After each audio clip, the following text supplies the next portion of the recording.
Good morning, शुभ प्रभात। मैं मिथिलेश पांडे आज आप लोगों के बीच हिंदी और संस्कृत के लिए बहुत ही इम्पोर्टेंट चैप्टर जिसे हम संधि के नाम से जानते हैं, इसे पढ़ने का प्रयास करेंगे।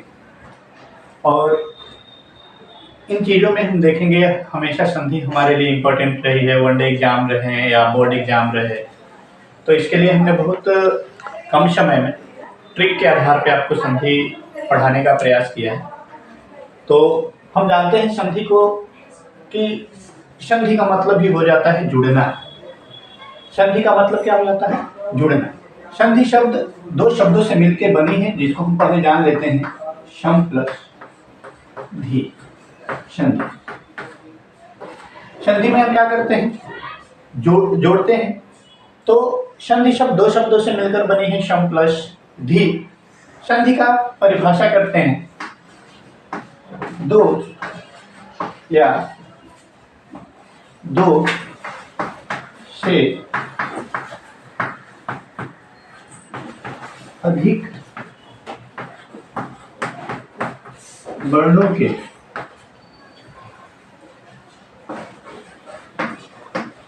जुड़ने से उत्पन्न विकार को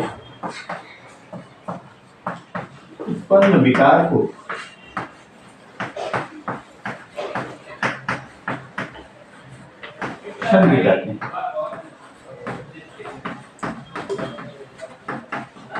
दो या दो से अधिक वर्णों के जुड़ने से उत्पन्न विकार को संधि कहते हैं। देख लेते हैं कि अगर हम उदाहरण के तौर पे हिमालय करते हैं, हिमालय, तो इसे हम लिखते हैं हिम प्लस आलय। आलय। अब यहाँ यदि एग्जाम्पल हम देखते हैं कि यहाँ से हमें म मिल रहा, यहाँ आ मिल रहा, मगर हम थोड़ा सा पीछे चलते हैं तो देखते हैं कि जितने भी व्यंजन वर्ण होते हैं स्वर के सहायता से बने होते, तो हम इसे लिख सकते हैं म प्लस अ प्लस आ। यहाँ स्वर का मेल स्वर से हो रहा है, ए अ और आ मिलकर आ बना रहे हैं और हमने हिमालय किया। एक दूसरा एग्जाम्पल लेते हैं, तपोबल। तपोबल, अगर हम इसका संधि विच्छेद करते हैं तो हम लिख देते हैं तपः प्लस बल। तपः प्लस बल। यहाँ हमें विसर्ग मिल गया, यहाँ हमें ब मिल गया, तो यहाँ हम बोलेंगे विसर्ग संधि।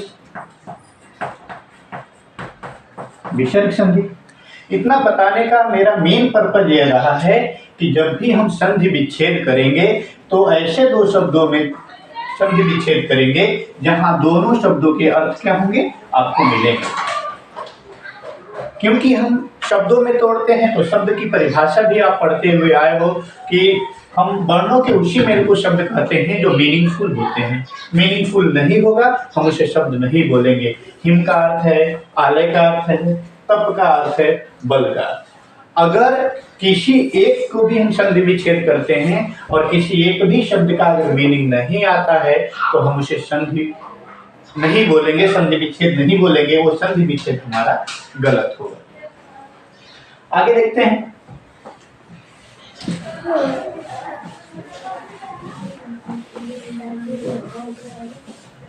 हमें जानते हैं कि संधि हमारी तीन प्रकार की होती है। संधि तीन प्रकार की होती है। तीन प्रकार की होती है। पहली होती है स्वर संधि। पहली होती है स्वर संधि। पहली होती है हमारी स्वर संधि। स्वर संधि का मतलब होता है कि जहां शब्दों में जहां स्वर का मेल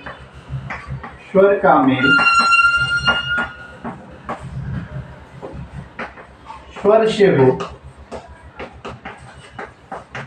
वो स्वर संधि होती है, वो स्वर संधि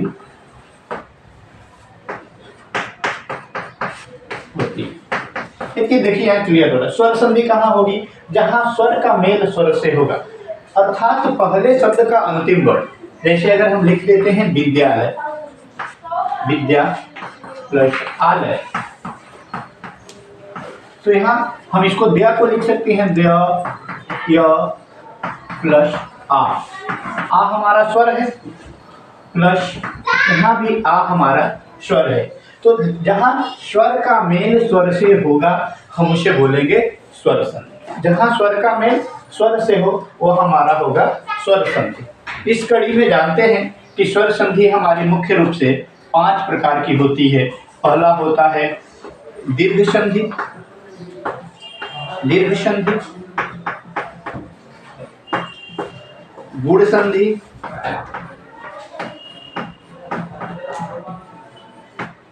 वृद्धि संधि,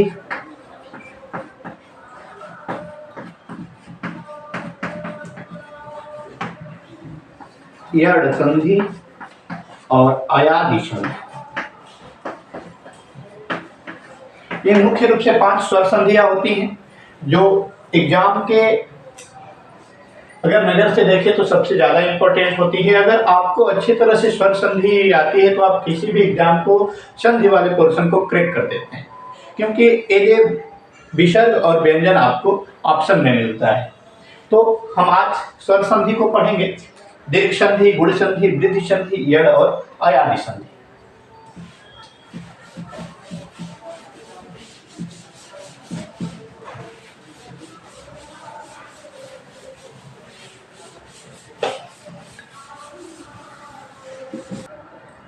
पहली संधि है हमारी दीर्घ संधि, दीर्घ संधि,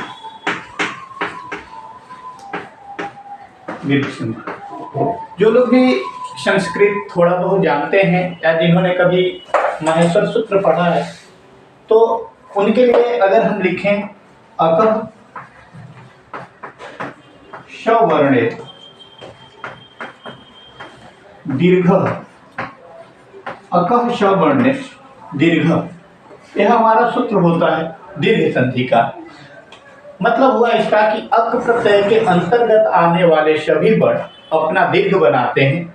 जैसे देखते हैं अक प्रत्यय में अगर महेश्वर सूत्र जानते हैं तो लिखा जाता है अ, ई, उ, अड़,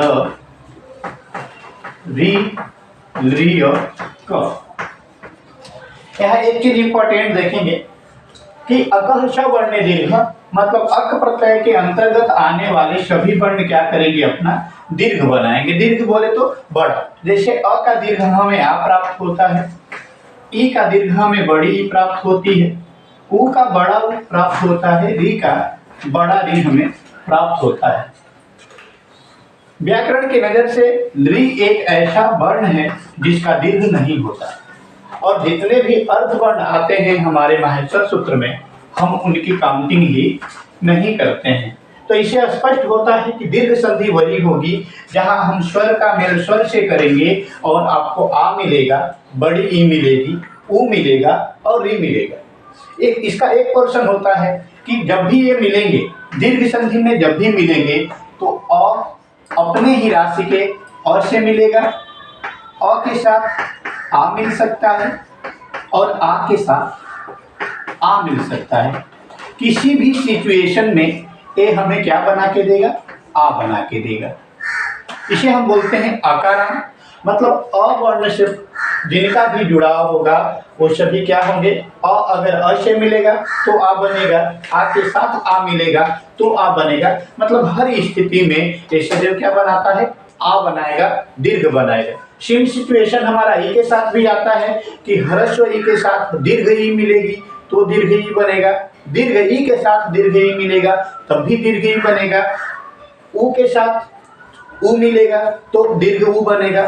चाहे किसी भी स्थिति में ये आपस में जुड़ा होगा, एक राशि वाले वर्ण अगर एक साथ मिलेंगे वो अपना दीर्घ बनाएंगे। एग्जाम्पल लेते हैं इसका, तो हम लिख लेते हैं मुनीश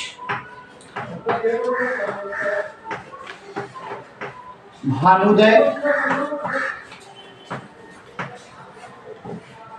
एग्जाम्पल से देखते हैं, मुनीश, भानुदय, शौचालय। बहुत सारे ऐसे शब्द आपको मिलेंगे।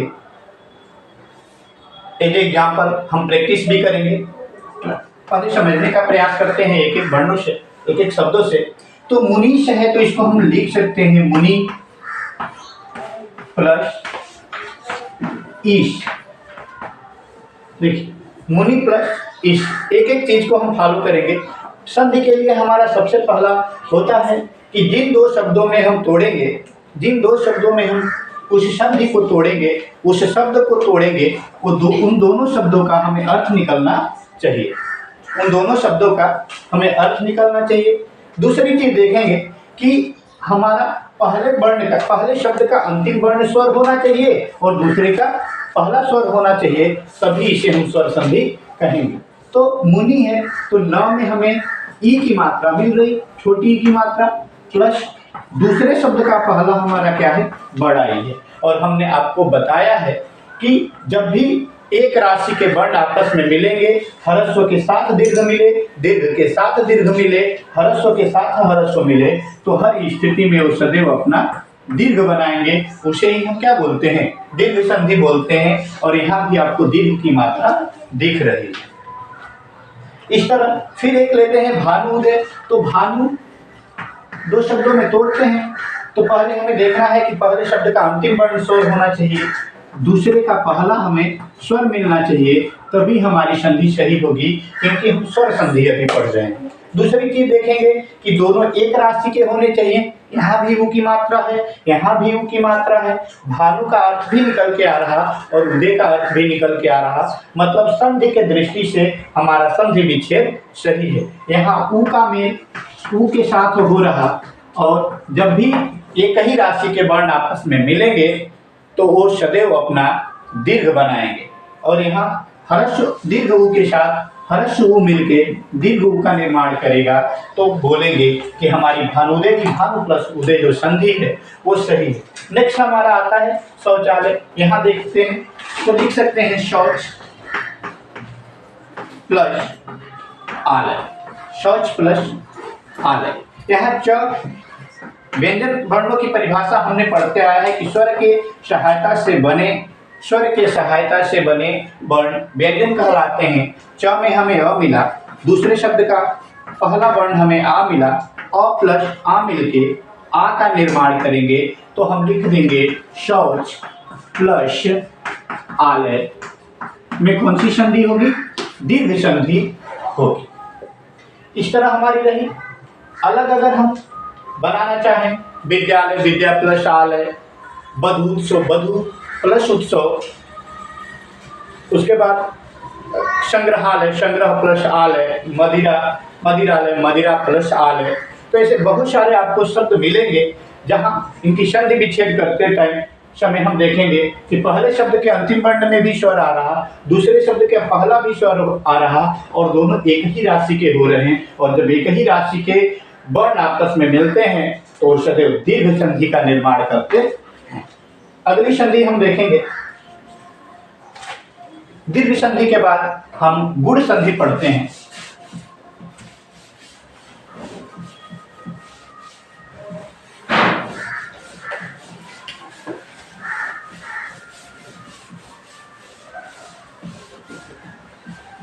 गुण संधि पढ़ते हैं तो गुण संधि में देखते हैं हम माहेश्वर सूत्र के अनुसार इसके अगर हम सूत्र लिखेंगे तो लिखा जाता है आद गुण।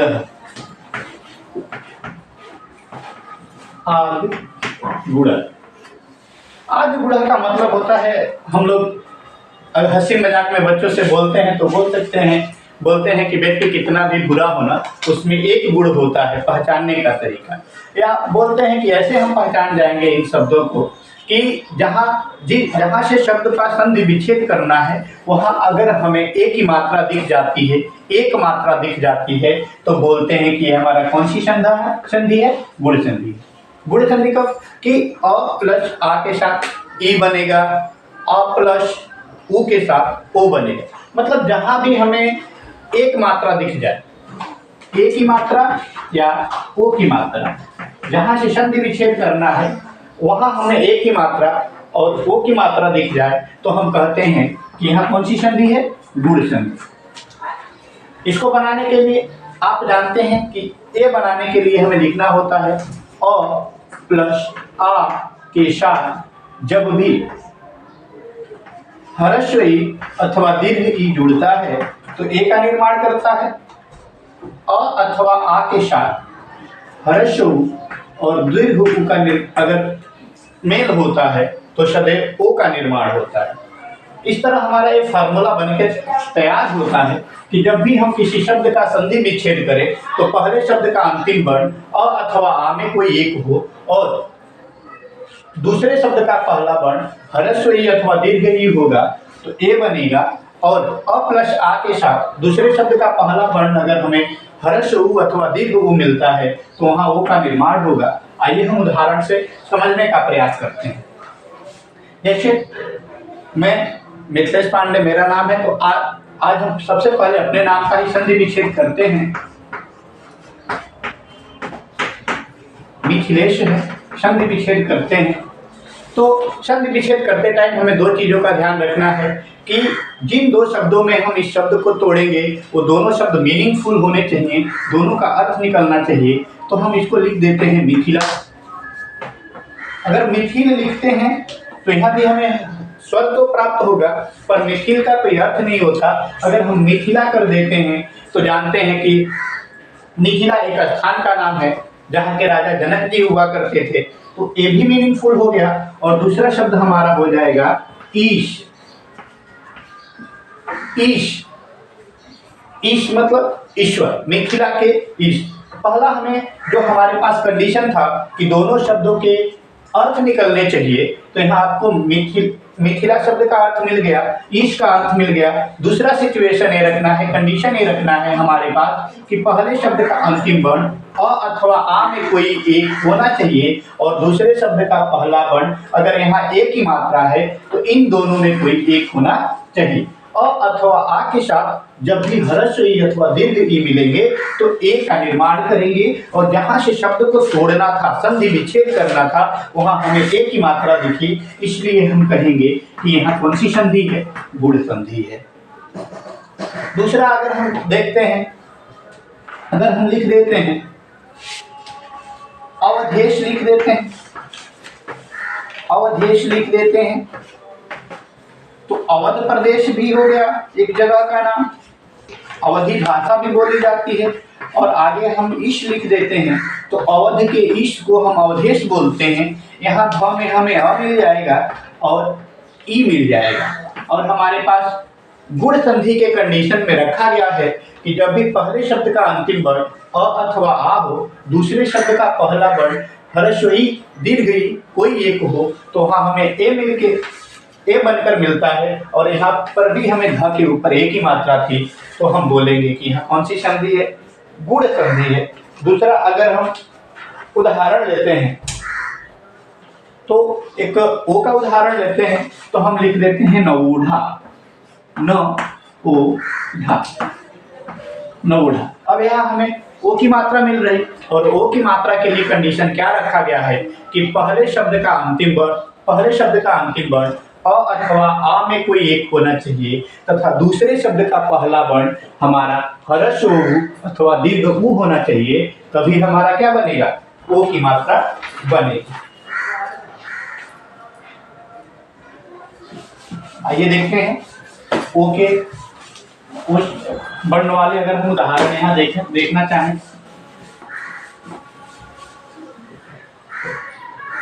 यहाँ ए ओ,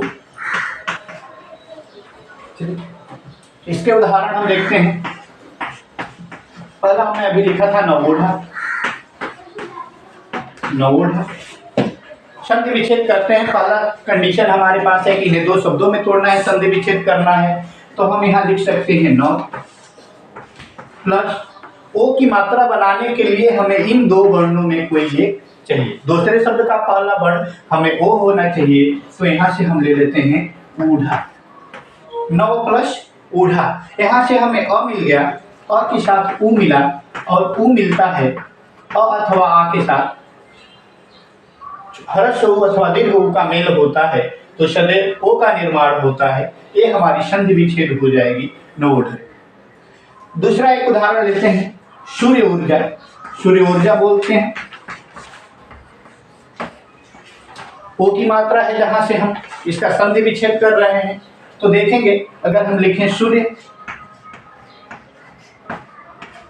प्लस ऊर्जा, ऊर्जा सूर्य को तोड़ेंगे तो य में हमें यहाँ अ मिल जा रहा प्लस यहाँ उ मिल रहा और आपके पास गुण संधि का कंडीशन रखा गया है कि हर्ष अ अथवा आ के साथ हर्ष अथवा दीर्घ उ मिलेगा तो सदैव ओ का निर्माण होगा और ये हमारी गुण संधि हो जाएगी। नेक्स्ट संधि के रूप में हम लेते हैं वृद्धि संधि को।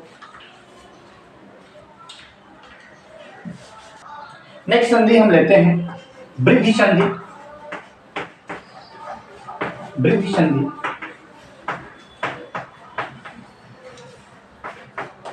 सूत्र होता है संस्कृत वालों के लिए वृद्धि रेचि, वृद्धि रेचि। देखिए महेश्वर सूत्र पढ़ने वाले जानेंगे कि वृद्धि संधि में अच प्रत्यय के बाद ए अथवा ओ आएगा, अय अथवा औ आएगा तो सदैव अपने आप की वृद्धि करेगा, अपने बड़ी वाली मात्रा को बनाएगा। जैसे आप जानते हो कि ए प्लस अगर अय हम लिखते हैं तो हमारा औ अय बन के आएगा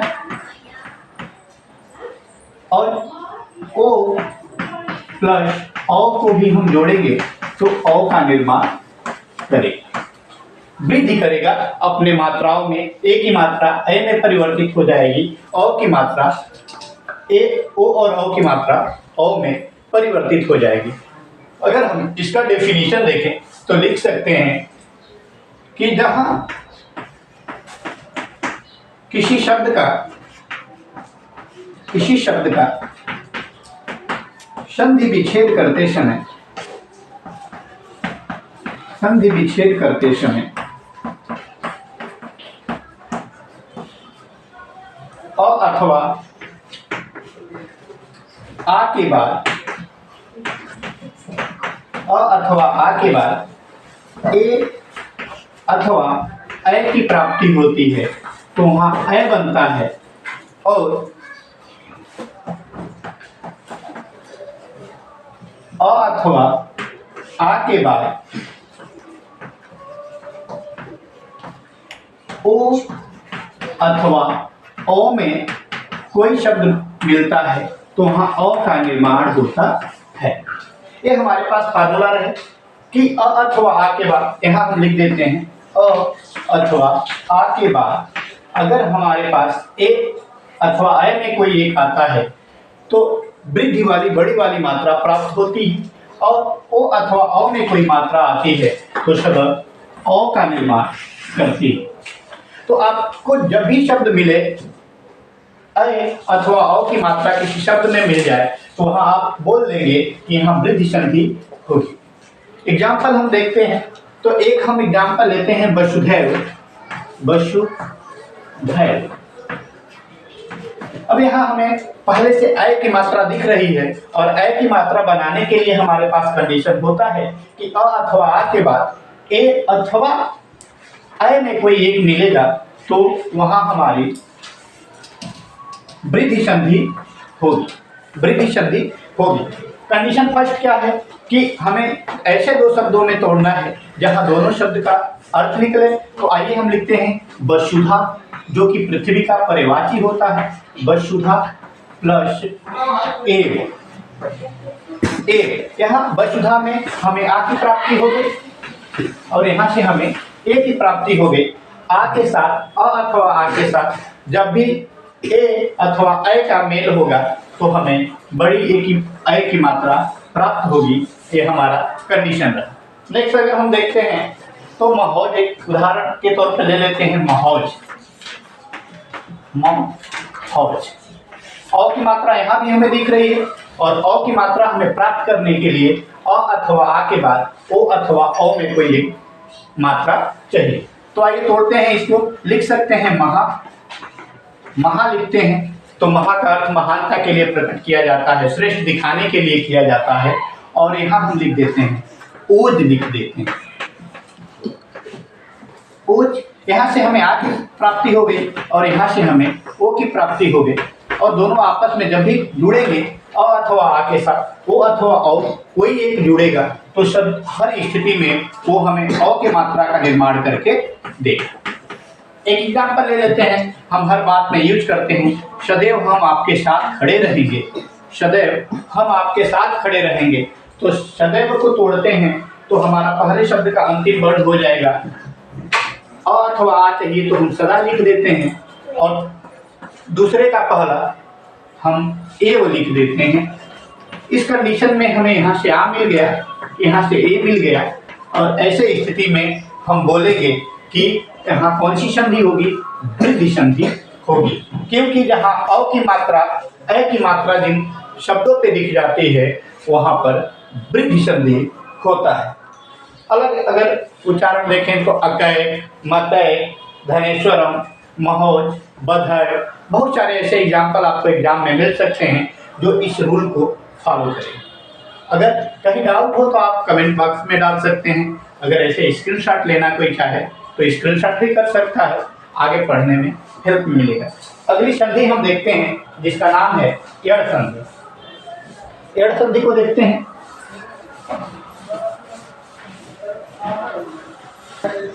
एड़ संधि, इसका अगर हम सूत्र लिखें तो होता है इको एड़ची, इको एड़ची। पूरे संधि में एक ए संधि है जो कि अगर हम इसका सूत्र याद कर लें तो ऐसा लगता है कि सारी संधि मेरे सामने पड़ी हुई है, आसान हो जाएगी। जैसे हम लिख लें कि इक प्रत्यय के बाद अच प्रत्यय के वर्ण अगर आते हैं तो यड़ प्रत्यय के वर्ण बनते हैं। तो ए तो उनके लिए है जिनको माहेश्वर सूत्र याद है। इक प्रत्यय के वर्ण हम लिखते हैं तो ई, उ, री और लरी होते हैं, क्योंकि जो अर्ध वर्ण आता है उसकी गिनती हम नहीं करते माहेश्वर सूत्रों में। ई, उ, री, लरी के बाद क अर्ध वर्ण के रूप में आता है जिसकी हम काउंटिंग नहीं करते। दूसरा कह रहा है कि इक प्रत्यय के बाद अच प्रत्यय के वर्ण आए तो सभी स्वरों को आप जानते हैं कि अच प्रत्यय होता है, जिसे हम बोलते हैं क्या, सभी स्वर अच प्रत्यय के अंतर्गत आते हैं। सभी स्वर अच प्रत्यय के अंतर्गत आते हैं और से लेकर अह। कंडीशन यह है कि अगर ई के साथ हमारा ई मिलेगा तब तो दीर्घ संधि हो जाएगी, उ के साथ हर्ष अथवा दीर्घ उ मिलेगा तो ए भी हमारी दीर्घ हो जाएगी। री के साथ अगर हर्ष अथवा दीर्घ री मिलता है तो री हो जाएगा, दीर्घ हो जाएगा, और लरी का दीर्घ होता ही नहीं है। तो इसके लिए हम यहाँ रखते हैं असमान अच स्वर। जो भी अच स्वर आएंगे वो हमारे क्या होंगे, असमान होंगे। असमान अच स्वर जब भी आएगा, ई के साथ कोई दूसरा स्वर हो, उ के साथ कोई दूसरा स्वर हो, री के साथ कोई दूसरा स्वर हो, री के साथ कोई दूसरा स्वर हो, तो उस स्थिति में हमें यड़ संधि मिलती है।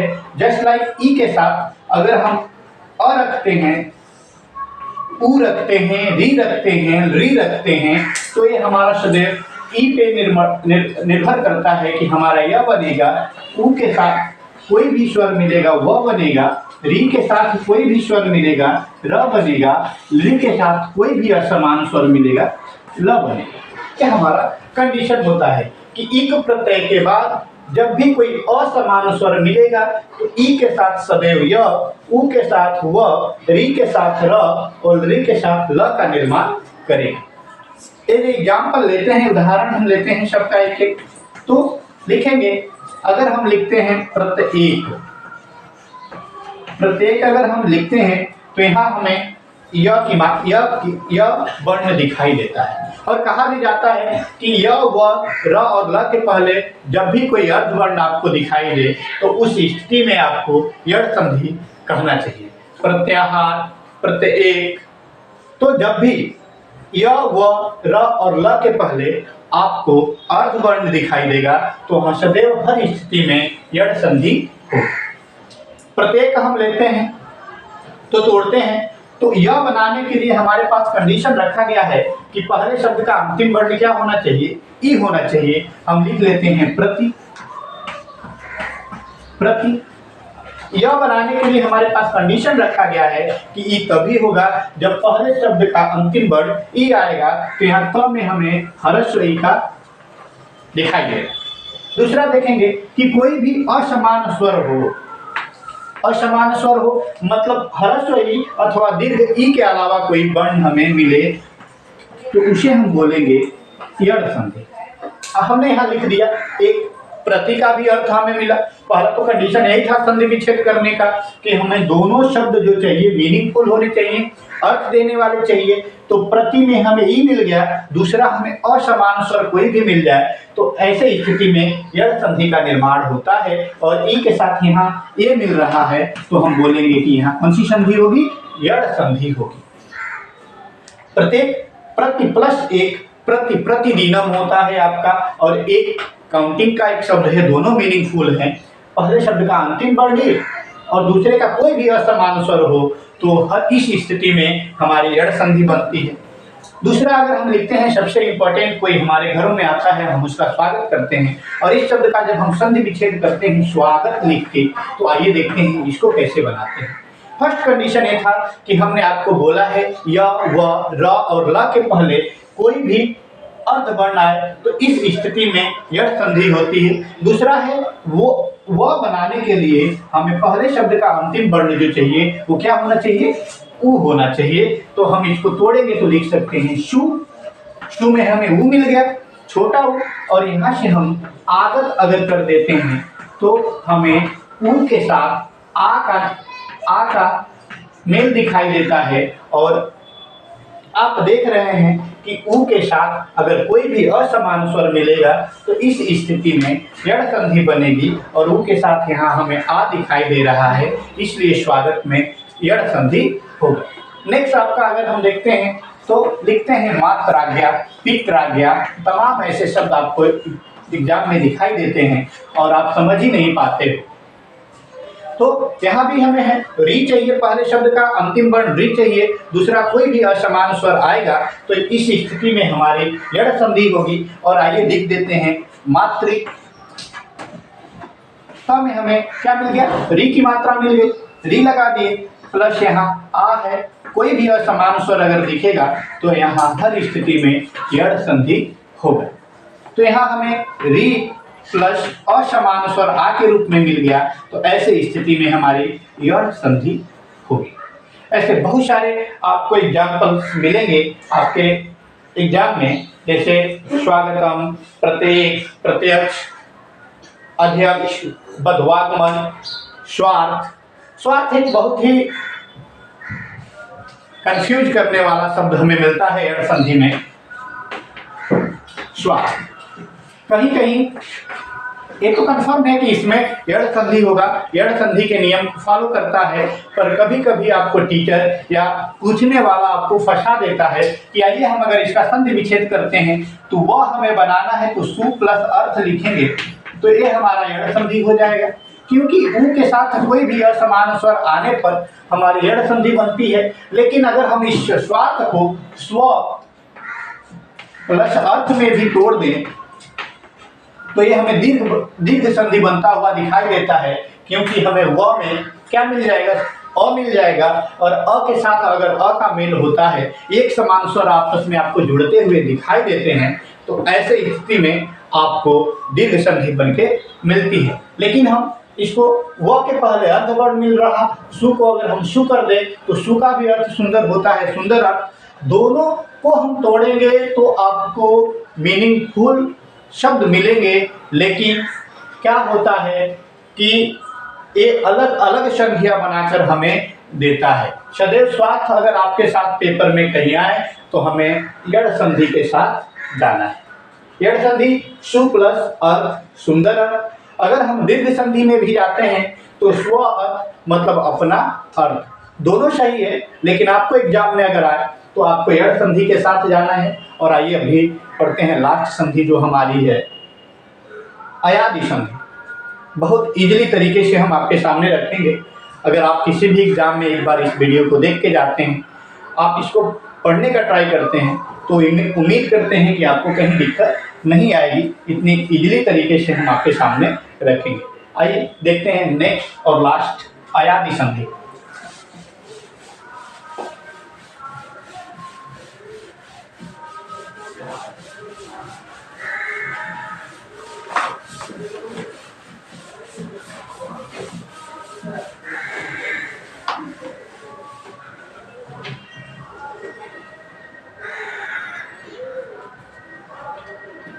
अयादी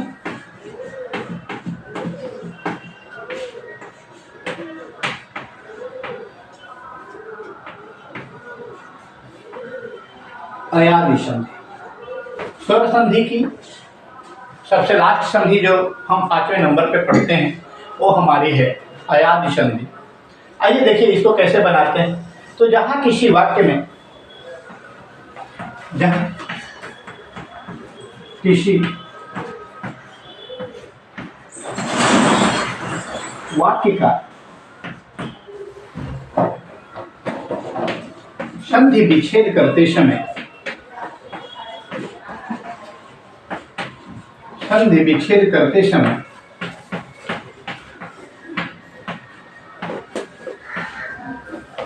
ए, ऐ, ओ, औ के बाद असमान स्वर मिलता है, असमान स्वर दिखाई दे, असमान स्वर दिखाई दे,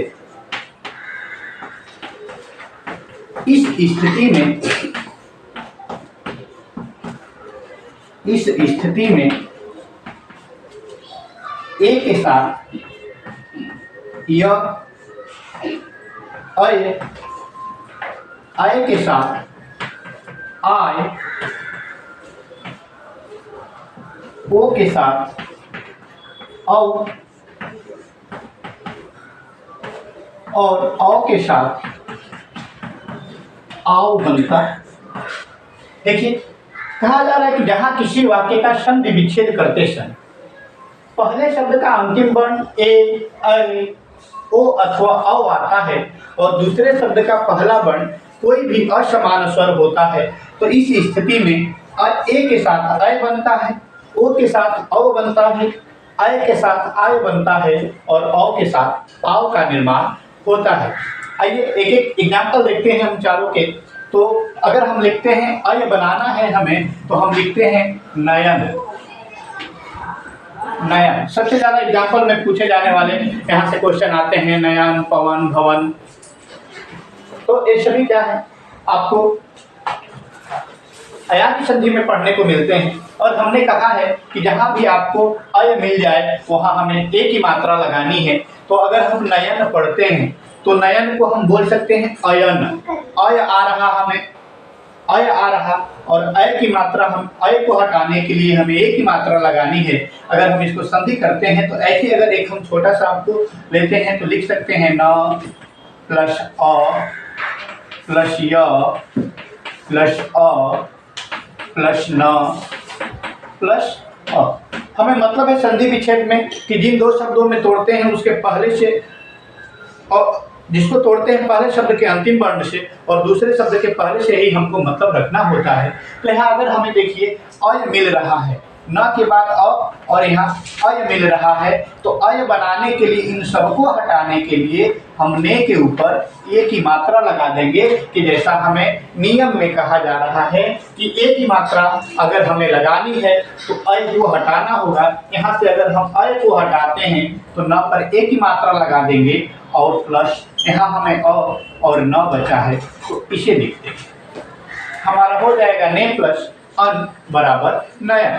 दूसरा देखते हैं, अगर हम एक एग्जाम्पल लेते हैं भवन, भवन लेते हैं तो अब अ बनाने के लिए भ में हमें अ मिल जाएगा और यहाँ अ व पहले से है, और इसको हटाने के लिए हमें क्या करना है, ओ की मात्रा लगानी है। जैसा कि आप यहाँ देख रहे हैं, तो हम कर देंगे भो प्लस अन जो कि हमारा निर्माण करेगा अयादि संधि का। ओ के साथ जब भी कोई असमान स्वर मिलता है तो वहाँ हमारी अयादि संधि होती है। एक एग्जाम्पल आप देख सकते हैं कि भ में ओ की मात्रा है और उसके साथ असमान स्वर मिल रहा है तो वहाँ हमारी अयादि संधि होगी। नेक्स्ट हमारा एक एग्जाम्पल लेते हैं आय का। तो अगर हम लिख देते हैं गायक, गायक, गायक अगर हम लेते हैं, यहाँ हमें दिख रहा है कि ग में आ की मात्रा है, यहाँ य है। अगर इसको हम संधि विच्छेद, अगर हम आय को हटाना चाहेंगे तो संधि विच्छेद करते टाइम हमें आय की मात्रा प्राप्त करनी होगी और इसके लिए हम लिख देते हैं गए। तो इसमें हम आय को हटा देंगे और य में हमें अ मिल जाएगा और क। गय प्लस अक मिलकर हमें गायक का निर्माण करके देंगे, जो कि अयादि संधि के रूल्स को फॉलो करता हुआ दिखाई देता है। तो हम कह देंगे कि गायक शब्द में अयादि संधि होगी। एक लास्ट एग्जाम्पल लेते हैं आव का। अगर हम लिख देते हैं पावन, जैसे हम कहते हैं पावन पवित्र धरती पर हम इस समय उपलब्ध हैं, तो पावन में आपको पावन का अगर आप प्रोनाउंसिएशन करते हैं, उच्चारण करते हैं, तो आपको मिलता है कि पावन आवन, आ व। और आव को हटाने के लिए क्या करना है, हमें अव की मात्रा लगानी है। तो प पर हम अव की मात्रा लगा देंगे और उसके बाद असमान स्वर अगर आपके साथ मिल रहा है तो ये अयादि संधि को फॉलो कर रहा है। इस तरह हमारी अयादि संधि होगी। उम्मीद करते हैं कि ये वीडियो आपको अच्छा लगेगा, आपके संधि जैसे मजबूत टॉपिक को पढ़ने में सहायता मिलेगा। और अगर आपको मेरा वीडियो अच्छा लगे तो आप प्लीज़ जो भी बच्चे एग्ज़ाम देने जा रहे हैं उनको प्रोवाइड कराने का प्रयास करिएगा। आप उनकी सहायता करिएगा, उनको वीडियो शेयर करिएगा और प्लीज़ वीडियो को सब्सक्राइब करिएगा, लाइक करिएगा और शेयर करिएगा। धन्यवाद।